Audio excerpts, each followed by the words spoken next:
So, pangatlo na natin. May tinola, saka wings, saka pansit.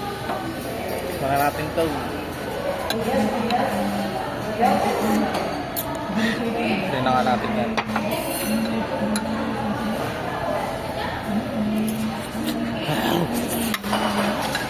Ang init.